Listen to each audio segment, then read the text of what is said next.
dos obstáculos para el ejercicio del liderazgo.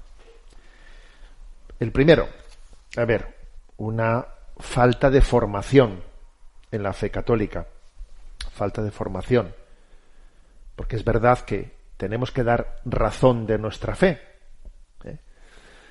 ¿Esto qué quiere decir? ¿Que hay que estudiar teología para poder tener un liderazgo cristiano? No necesariamente. Existe el catecismo de la Iglesia Católica, que en esta Radio María se conoce en profundidad. Y se explica por las mañanas, a las 8 de la mañana y a las 4 de la tarde el compendio. Es uno de los santos y señas de Radio María, el catecismo de la Iglesia Católica. Yo creo que comprometiéndose a estar siempre conociendo, ¿no?, el catecismo de la Iglesia Católica en profundidad, es una formación que puede ser suficiente para poder ejercer ese liderazgo. Obviamente algunos estarán llamados a estudiar teología, bien, de acuerdo, pero creo que lo importante es que uno se tome en serio desde su situación y cualidades la importancia de formarse. Tenemos que formarnos para dar razón de nuestra fe. Sin duda alguna, Dios nos ha dado un instrumento privilegiado, Catecismo de la Iglesia Católica, el gran regalo de San Juan Pablo II. Y el segundo obstáculo, aparte de falta de formación para ejercer el liderazgo, pues la falta de madurez.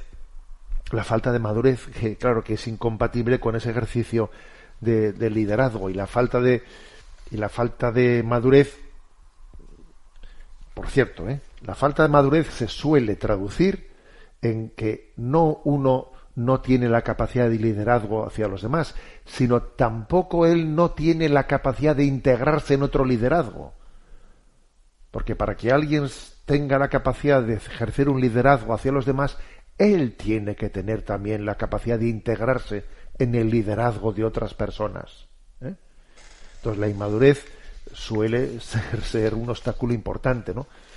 Y para ello es importante, pues, vivir, esforzarse, comprometerse en vivir una vida coherente, una vida de conversión, como he dicho, una vida de acompañamiento espiritual en la que yo diga, es que es clave que mi vida está llamada a ser un estímulo para los demás. Si mi vida no es un estímulo para los demás, vaya liderazgo voy a ejercer. Esa es la famosa expresión, ¿no, Señor? Que quien me mire, te vea. Claro, que quien me mire, te vea. Y es una gran responsabilidad que por nuestro antitestimonio, pues algunas personas se alejen de Dios, ¿no?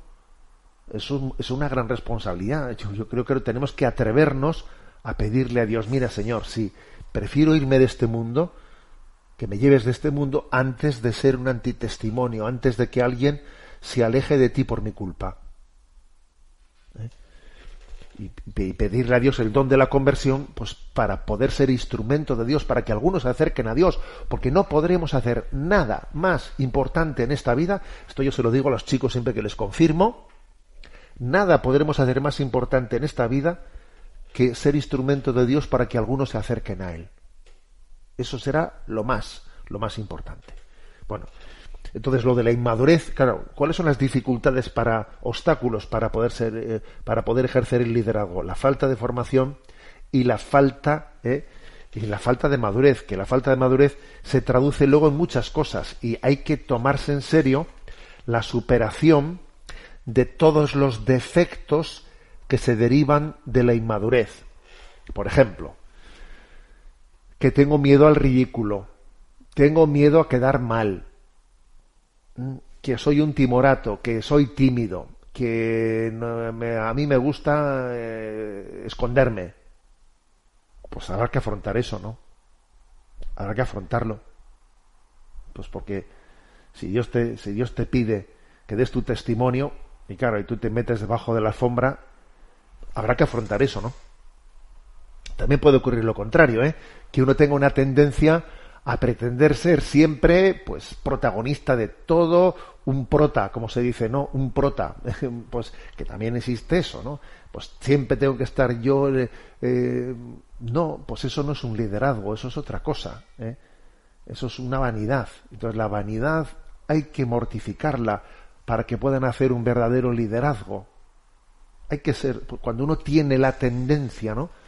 La tendencia vanidosa, la tendencia protagonista, pues eso hay que mortificarlo. O sea, es decir, hay que tomarse en serio la lucha contra los defectos. Por ejemplo, cuando alguien es demasiado impositivo, arrollador, impaciente, eso tiene que mortificarlo para poder ejercer un verdadero liderazgo. Por ejemplo, cuando alguien tiene celos o envidias, tiene celos de los demás, está siempre comparando con los demás, le gustaría, yo quiero hacer lo que hace ese otro, a ver, así no se puede, ¿no? O por ejemplo, la tendencia a pretender quedar bien con todo el mundo, a ser un complaciente, pues eso obviamente es incompatible con un liderazgo, es incompatible, ¿eh?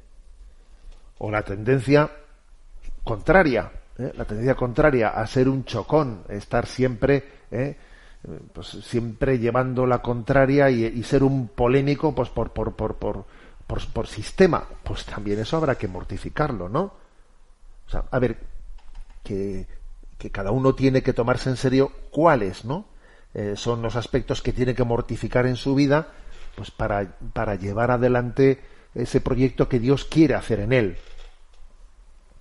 En el fondo, ¿no? Las características de un buen líder, pues yo me atrevería a decir, primera, que subraye más la eficacia que el prestigio. Es más importante la eficacia que el prestigio. En una ocasión le escuché decir a la que fue presidenta de Alemania, ¿no? Angela Merkel, decía, no todos los liderazgos están ligados a personas carismáticas, sino que también hay liderazgos efectivos. Efectivos. O sea, personas que son bastante discretas, pero son muy efectivas. O sea, es decir, que ser líder no consiste en brillar, sino en ser eficaz. Esto es importante. Ser líder es más ser eficaz que brillante. Hay personas que tienen un discurso muy brillante, tienen puestas en escena muy brillantes, pero no es lo mismo que ser eficaz. Aquí lo que nos importa es ser eficaz. Esa es la primera característica del buen líder, el que prima más antes la eficacia que el prestigio. Segundo lugar, ¿no? La segunda característica de un buen líder es aquel que integra tres cosas, ¿no? Aptitud, actitud y oportunidad. Y las tres, bueno, pues cada uno tiene que pedir a Dios el don de integrarlas, no contraponerlas, ¿no? ¿Qué es más importante? A ver, si yo tuviese más aptitudes, a ver, tienes las que tienes, las que Dios te ha dado, que es importante saberlas identificar, por cierto, y reconocerlas, porque a veces no hemos terminado de reconocer los dones de Dios. Las aptitudes son importantes y cada uno tiene las suyas. Sin embargo, es más importante la actitud que la aptitud, es más importante la actitud. No olvidéis la famosa frase de San Agustín: Dios no llama a los capacitados, sino que capacita a los que llama. Luego es más importante la actitud que la aptitud. Porque si tú tienes una actitud humilde de querer servir, en todo amar y servir, Dios ya te irá dando aptitudes. Ahora, como tú en teoría tengas muchas aptitudes, tienes un coeficiente intelectual muy alto y sí, pero no tienes una actitud humilde, tus dones van a servir de poco, no van a servir para el liderazgo. Luego, Las aptitudes son importantes porque suman, pero la actitud multiplica, multiplica, no suma, multiplica. Y he dicho que aquí tiene que haber un equilibrio entre aptitud, actitud y oportunidad. Oportunidad, porque mira, Dios me pide que en un momento determinado sirva y en otro momento que dé un paso a un lado. Y cuando se nos pide que demos un paso a un lado, hay que hacerlo.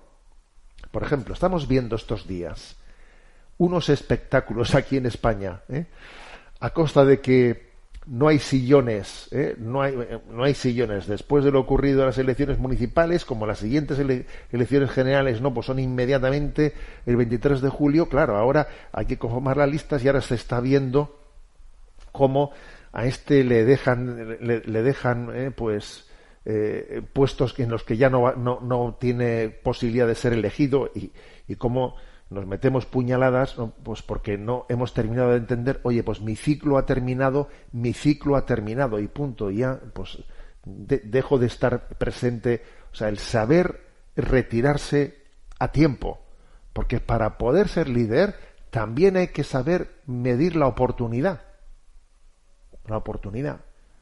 dispuesto a servir sin apegarse a esa exposición pública, sin apegarnos a ella, teniendo la capacidad de decir sirvo y al mismo tiempo no me apego, está buscando la oportunidad que Dios me da, sin buscar el puesto que el mundo estima que es el puesto principal. Y yo qué sé de qué manera puedo ejercer mejor el liderazgo. Vete tú a saber, ¿no? Por eso creo que es importante pues combinar aptitud, actitud y oportunidad. Y para eso tiene que haber desapego, desapego. Bueno, una característica de un buen líder que es clave. Lo primero es liderarse a uno mismo. O sea, es decir, antes de pretender ser líder de nadie, liderarte a ti mismo, subrayar el señorío sobre ti mismo. Si no eres dueño de ti mismo, ¿cómo pretendes, no, ejercer un liderazgo sobre los demás y pedir a Dios mucho la gracia de tener ese combate, ¿no? Ese combate en el que Dios nos dé la gracia de reinar sobre nuestra propia vida interior. En cuarto lugar, compaginar idealismo y realidad. Idealismo y realidad. O sea, es decir, que creo que nunca tenemos que renunciar a los grandes ideales, pero al mismo tiempo siempre hay que partir de la realidad, de lo que hay, de facto. O sea, las cosas están como están. Yo eso tengo que tenerlo en cuenta, pero sin renunciar a cuál es el ideal al que me dirijo. No caigo en el riesgo de que parto de un idealismo desencarnado, que no tiene capacidad o lo contrario, que yo digo que tengo que asumir lo que hay en este mundo y como tengo que asumirlo, yo ya renuncio a un ideal de santidad. Ni una cosa ni la otra, ¿no? Creo que el verdadero liderazgo es capaz de integrar el idealismo y el partir de la realidad en la que nos encontramos, ¿no? Como también al mismo tiempo creo que el verdadero líder es el que tiene que ser capaz de compaginar la valentía y el discernimiento de prudencia también, que las dos cosas en absoluto son contradictorias, porque la prudencia a veces la hemos equiparado a ser retraído. No, y eso no es prudencia. O sea, compaginar, integrar la valentía en el ejercicio de la prudencia. Y un aspecto que me parece clave sobre las características de un buen líder: ser una persona de equipo, o sea, que tenga capacidad de compartir con los demás.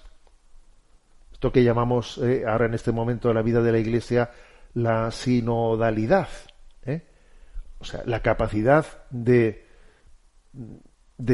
sumarnos entre nosotros, porque el verdadero líder no es el que él lo hace todo, ¿no? Sino es el que sabe compartir responsabilidades. El verdadero líder es el que suscita liderazgos, no el que eclipsa a las personas que están alrededor suyo. Por ejemplo, es muy importante que el liderazgo siempre se ocupe de buscar una sucesión. Buscar una sucesión. Este testigo que yo llevo ahora, ¿quién lo va a coger? ¿Quién lo va a coger? Y ojalá aparezca alguien y yo tengo prontitud para prepararle para que asuma, ¿no? O sea, un liderazgo siempre tiene que estar pensando en suscitar escuela, ¿eh? Y tú, de alguna manera, entender que para poder, yo lo digo muchas veces como obispo, ¿no? Y lo reitero, que tengo una experiencia de que es impresionante cuánto te ayuda un equipo de gobierno, un equipo de personas que te aconsejan a la hora de llevar una responsabilidad grande en esta vida. Madre mía, si el obispo tuviese que gobernar él solo, solito, en solitario, ¿no? Pues una diócesis, y no tuviese toda esa ayuda, esa capacidad de que alguien le hace ver esto, el otro le hace ver lo otro, el otro le hace ver lo otro, recibes una carta y alguien te hace ver un aspecto, el otro, es que esa conciencia de que vivimos y trabajamos en sinodalidad, que somos personas de equipo, es importantísimo, ¿no? Eso forma parte de un verdadero liderazgo. Y bueno, y voy a concluir diciendo, ¿no?, que dentro de las características de un buen líder, algo clave es la connaturalidad con los dones del Espíritu Santo. O sea, porque los dones del Espíritu Santo se nos dan más allá ya del ejercicio de las virtudes. Entonces, por ejemplo, cuando hay pasajes evangélicos como ese famoso de Lucas 12:12, dice: cuando os conduzcan a las sinagogas ante los magistrados y las autoridades, no os preocupéis de cómo o con qué razones os defenderéis o lo que vais a decir, porque el Espíritu Santo os enseñará en aquel momento lo que tenéis que decir. Eso es verdad. Esto que dice el Evangelio es verdad.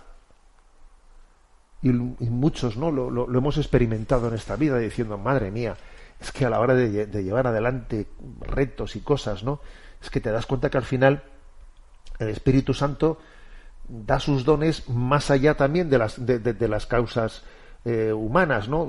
¿no? Más allá.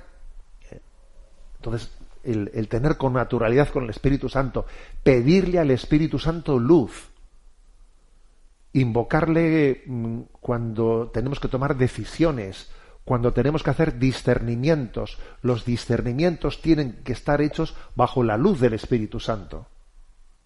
Dame el don de entendimiento, el don de sabiduría, el don de consejo. O sea, la connaturalidad con el Espíritu Santo es clave para poder ejercer bien un liderazgo. Solo así se pueden resolver dilemas que son de difícil integración, ¿no?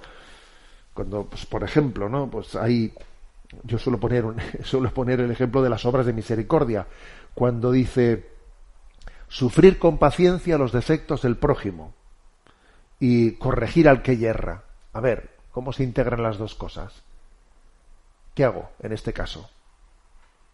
¿Corrijo o me callo y tengo paciencia? A ver, pues es que necesitas el don del Espíritu Santo para ver que este es el momento oportuno, no es el momento oportuno. Igual díselo de otra manera, yo qué sé, pero hace falta una connaturalidad. No es posible que tú resuelvas todas las dudas por un recetario. Que alguien me dé un recetario en el que tenga yo escrito qué tengo que hacer en cada caso. Eso no es posible. Eso no funciona así. A ver, un libro de casuísticas. En el caso de que actúa de esta manera, en el caso de que actúa de la otra. Eso no es así. Al final tienes que, para poder conducirte en la vida y para poder ejercer ese liderazgo, tienes que confiar en que invocando el Espíritu Santo Él también te da un sensus, un sensus de decir: esta es la forma oportuna de actuar. Pero para eso tenemos que tener una connaturalidad con Él, con el Espíritu, y ser dóciles a su acción. En resumen, que el liderazgo cristiano implica que vivamos en presencia de Dios. Porque si no vivimos en presencia de Dios, es imposible ejercer ese liderazgo cristiano. Cuando dice el Evangelio, y no llaméis a nadie Padre en la tierra, porque uno solo es el Padre del cielo, y no llaméis a nadie Maestro, y no llaméis a nadie Rabí, porque uno solo es el Maestro, uno solo es el Padre, no llaméis a nadie Jefe. Es increíble, ¿no? Es impresionante ese texto evangélico. ¿A qué se está refiriendo? Pues que el que ejerce el liderazgo tiene que tener muy claro que él, lo que ese liderazgo, esa paternidad que Dios le ha puesto en su mano en ese momento, es delegada, que no nace de él, de su carne y de su sangre, que es un don de Dios, que tú eres un instrumento suyo, que tú no te puedes apropiar las cosas, que tú tienes que ser tan fuerte como humilde. Las dos cosas, tan fuerte como humilde. El liderazgo cristiano tiene que integrar estas dos cosas. Ser capaces de, en el nombre de Dios, en el nombre de Jesucristo, ¿no?, hablar con fuerza, y sabiendo que Jesús nos dijo, y no llaméis a nadie Padre en este mundo, ni a nadie Maestro, porque uno solo es, hablar con esa humildad, de saber que somos instrumentos, y no nos podemos apropiar de nada, ¿no? O sea, al final, el liderazgo cristiano consiste en vivir en presencia de Dios y dejar que Dios actúe, permitirle a Dios que lleve adelante su plan a través de nosotros, sin ponerle obstáculos, siendo dóciles a su acción, ¿no? Bueno, pues como os decía, espero que esa charla que pude impartir el sábado sobre el liderazgo cristiano, pues la enviemos así a las redes en estos, si no es hoy, será mañana, el canal de YouTube, ¿no? Pero os animo a todos, ¿no?, a pedirle al Señor, al pedir al Señor, bueno, y de mí, ¿y yo de qué manera tengo que ejercer este liderazgo? Porque parece ser que esto es para todos, ¿no? Sí, esto es para todos. Porque repito que el liderazgo cristiano quiere decir ser sal, ser luz, quiere decir incidir, ser significativo para nuestros hermanos. Tenemos el tiempo